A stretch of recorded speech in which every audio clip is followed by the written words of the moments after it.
अन्याय सहा है, पर सबको न्याय दिया है। स्वयं अन्याय सहा है, पर सबको न्याय दिया है। हम शनि देव की एक ऐसी तुम्हें कथा सुनाते हैं, पावन कथा सुनाते हैं। उपेक्षित होकर न्यायिक देवता जो बन जाते हैं, हम कथा सुनाते हैं। प्रिय भक्तजनों, आज हम आपको शनि देव की एक ऐसी कथा सुनाएंगे जिसने शनि देव को एक ऐसा देवता बना दिया जिसकी दृष्टि के भय से देवता भी कांपते हैं। हम शनि देव की एक ऐसी तुम्हें कथा सुनाते हैं, पावन कथा सुनाते हैं। उपेक्षित होकर न्यायिक देवता जो बन जाते हैं, हम कथा सुनाते हैं।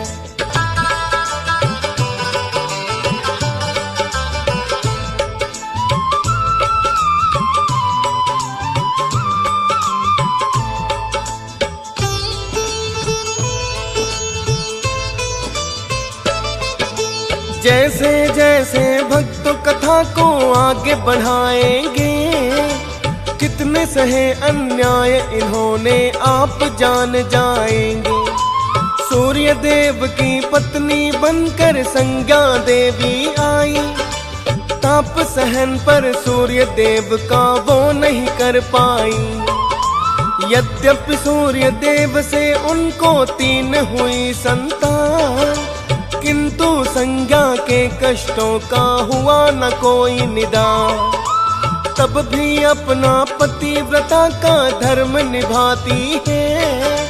एक दिन बैठे बैठे संज्ञा सोचने लग जाती है, पति देव मेरी पीड़ा समझ न पाते हैं, पावन कथा सुनाते हैं। उपेक्षित होकर न्यायिक देवता जो बन जाते हैं, हम कथा सुनाते हैं। स्वयं अन्याय सहा है, पर सबको न्याय दिया है। स्वयं अन्याय सहा है, पर सबको न्याय दिया है। प्रिय भक्तों, सामान्यतः हम सब शनि देव को भय की दृष्टि से देखते हैं और उन्हें क्रूर मानते हैं, किंतु पौराणिक ग्रंथों में शनि देव के जीवन का एक ऐसा सत्य वर्णित है जिसको सुनकर भक्तों का डर सम्मान और आंसुओं में बदल जाएगा।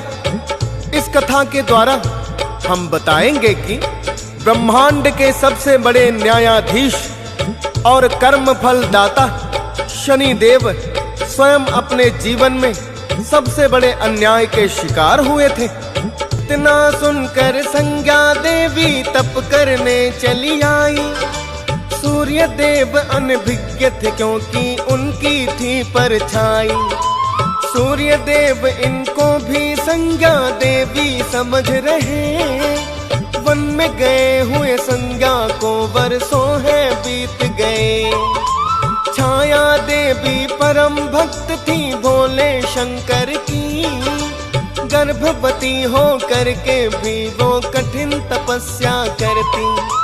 सूर्य देव से छाया को भी पुत्र की हुई प्राप्ति, किंतु नहीं थे तेजवान जो सूर्य देव की भांति। माता के तप के कारण काले हो जाते हैं, पावन कथा सुनाते हैं। उपेक्षित होकर न्यायिक देवता जो बन जाते हैं, हम कथा सुनाते हैं। स्वयं अन्याय सहा है, पर सबको न्याय दिया है।